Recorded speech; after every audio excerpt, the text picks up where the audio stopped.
नमस्कार दोस्तों, मैं सपना स्वागत करती हूँ आप सभी का एक बार फिर से अपने चैनल टीचर मॉम स्ट्रगल में और एक न्यू ब्लॉग में।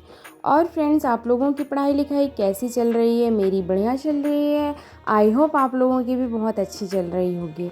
और यहाँ पे तबीयत ठीक होने के बाद मैं पहुँच गई थी। करीब 2-3 दिन बाद मैं अपने स्कूल पहुँची और मेरे सारे बच्चे मुझसे ये पूछ रहे थे कि मैम आप क्यों नहीं आ रही थी। मैंने बताया कि मेरी तबीयत ख़राब थी, इस वजह से मैं नहीं आ रही थी और अभी भी वीकनेस काफ़ी थी, तो इस वजह से मैं बस बच्चों को पढ़ा रही थी। और यहाँ पे मैं एक बच्चों को टेस्ट दी हूँ, तो बस वही टेस्ट मैं ले रही थी। आज बारिश बहुत ज़्यादा हो रही है, बाहर बहुत ही ज़्यादा बारिश हो रही है और मौसम बहुत अच्छा है। और फ्रेंड्स, आप लोग हमेशा पूछते हैं कि स्कूल ये सरकारी है कि प्राइवेट है, तो ये सरकारी स्कूल है। सरकारी स्कूलों की हालत ऐसी ही है। तो यहाँ पे घर आने के बाद ये है अगले दिन का क्लिप। यहाँ पे छुट्टी का दिन है, कोई लोकल मेला था, इस वजह से आज छुट्टी थी।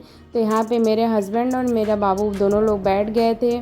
आज अलमीरा में से जो अनस्टिच कपड़े हैं हस्बैंड को लेना था, तो वो निकालने लगे थे। उन्हें पैंट शर्ट सिलवाना था, तो बस उसी के कपड़े निकाले जा रहे थे और अलमीरा भी सही की जा रही थी सही तरीके से, क्योंकि छुट्टी वाले दिन मैं करती हूँ। तबीयत ठीक ना होने के कारण मेरे हस्बैंड आज वो काम कर रहे थे और मैं बस बैठ के शूट कर रही थी, जैसा कि आप लोग देख रहे हैं यहाँ पे। फिर मैं नहा धो करके आ गई थी खाना पीना बनाने के लिए।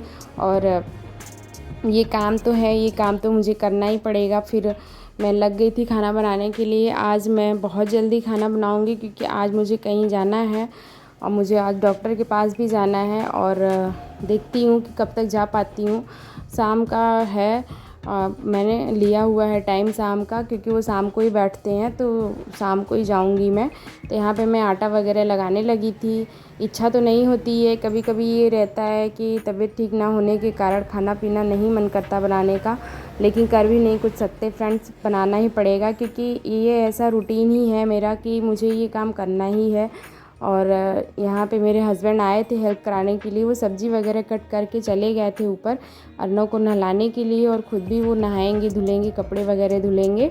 तो यहाँ पे बस मिल बांट के हम लोग काम कर लेते हैं। मिल बांट के ही ज़िंदगी जी सकते हैं हम लोग, और खुशी मन से। बस इसी मोटिवेशन के साथ मैं हर दिन अपना काम करती हूँ और हमेशा पॉजिटिव रहने का कोशिश करती हूँ, चाहे कोई भी कंडीशन हो, कितनी भी विपरीत कंडीशन हो, लेकिन मैं अपना काम जो है उसको करने से पीछे नहीं हटती हूँ। मैं कोशिश करती हूँ जितना मेरे से हो रहा है मैं करूँ, और साथ ही साथ में खाली होकर के जल्दी से मैं स्टडी के लिए बैठूँ। तो बस यही मेरा रोज़ का टारगेट रहता है। और आज है छुट्टी। छुट्टी का दिन भले है, लेकिन आज के दिन काम बहुत ज़्यादा है। तो यहाँ पे अर्नव को खानी थी सेवइयाँ, और इस वजह से मैं सेवई बनाने लगी थी। और बहुत दिन बाद मेरे घर में सेवई बन रही है। ज़्यादातर खीर बनती है, सेवई उतना पसंद नहीं है, इस वजह से हम लोग खीर ज़्यादा बनाते हैं। कितना भी कोशिश कर लो लेकिन आराम नहीं किया जाता है। ऐसा लगता है कि भाई हमसे बड़े काम कर रहे हैं और हम आराम कर रहे हैं, लेकिन कभी कभी थोड़ा लगता है कि रेस्ट की सच में ज़रूरत है। एक आध हफ्ते डेली अगर 2-3 साल से वही रूटीन हो तो फिर इंसान हर कोई थक जाता है। लगता है कि थोड़ा सा भाई अलग रूटीन हो, थोड़ा सा तो हमको भी रेस्ट मिले, थोड़ा सा एक अलग टाइम चाहिए रहता है, लेकिन मेरे से हो नहीं पाता है। और चलिए कोई बात नहीं, कितना भी जब इससे बड़ी बड़ी कंडीशन मैंने झेली है तो फिर ये छोटी सी कंडीशन क्या है मेरे लिए। बस इसी मोटिवेशन के साथ मैं अपना हर काम करती हूँ। और मोटिवेट रहने का मेरे ब्लॉग में ज़्यादातर मोटिवेशन शब्द हमेशा आता रहता है।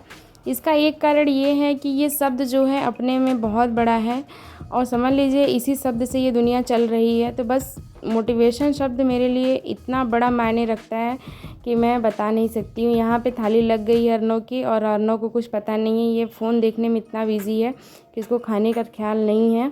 और यहाँ पे मेरी रखी हुई दवाइयाँ जो अभी मुझे खानी है, खाना खाने के बाद मैं खाऊँगी। तो यहाँ पे खाली होकर के रेस्ट करके मैं उठ गई थी। सो करके थोड़ा सा मैंने रेस्ट किया, उसके बाद उठने के बाद मैं सीधे बैठ गई थी स्टडी करने के लिए, क्योंकि मुझे स्टडी करनी है। मैं 3 से 4 घंटे में स्टडी करूँगी दिन में, और बाकी रात में देखती हूँ कितना मैं कर पाती हूँ। डॉक्टर के मिलने के बाद, मैं आने के बाद ही डिसाइड कर पाऊँगी कि मैं कितना पढ़ पाऊँगी। तो यहाँ पे नया मैं कुछ नहीं पढ़ रही हूँ, बस मैं अंतर्राष्ट्रीय रिलेशन पढ़ रही हूँ। और ये मुझे काफ़ी अच्छा लगता है। ये विज़न आईएएस की बुक है और इसमें बहुत अच्छा दिया हुआ है। ये करंट अफेयर को कोरिलेट करके 2024 में ही मैंने इसको ख़रीदा था, तो इसमें नई चीज़ें भी हैं। 2023 का भी बहुत सारा चीज़ें मैटर इसमें, और 2024 की भी कुछ चीज़ें हैं। तो ये बहुत अच्छी बुक है और ये पतली सी है भी, तो इसको पढ़ना आसान है और इसको समझना भी आसान है, रिवाइज़ करना। तो यहाँ पे बाहर मौसम काफ़ी अच्छा है। मेरा मन कर रहा था बाहर जाने का, लेकिन मुझे लगा कि पहले 1-2 घंटे में अंदर पढ़ लेती हूँ, उसके बाद ही मैं बाहर जाऊँगी। तो यहाँ पे मैं बस बैठ गई थी पढ़ने के लिए। फ्रेंड्स, एक बात मैं और बताना चाहती हूँ कि आप लोग कोशिश ये किया करिए कि आप लोग ज़्यादातर लिख के पढ़िए। लिख के पढ़ने से ये होता है कि हमें चीज़ें याद होती हैं। जो चीज़ें हम लिख देते हैं तो फिर वो हमारे दिमाग में बैठती हैं। तो फिर मुझसे रहा नहीं गया, तो मैं फिर बाहर ही चली आई थी। और यहाँ पे मौसम इतना अच्छा है कि मेरा यहाँ से जाने का ही मन नहीं कर रहा है। एकदम ठंडा मौसम हो गया है और सावन में आज का मौसम मुझे बहुत पसंद आया।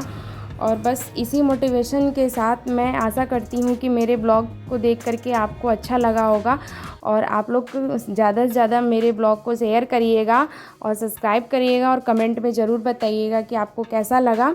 और आशा करती हूँ कि आप लोग भी अच्छे से पढ़ रहे होंगे, स्वस्थ होंगे, सुरक्षित होंगे, और आप लोग लगे होंगे अपने लक्ष्य को प्राप्त करने के लिए। जी जान लगा दीजिए, जो लक्ष्य बनाया है उसको पा लीजिए। फ्रेंड्स, मिलते हैं अगले ब्लॉग में। Okay, take care, love you all of you, bye bye.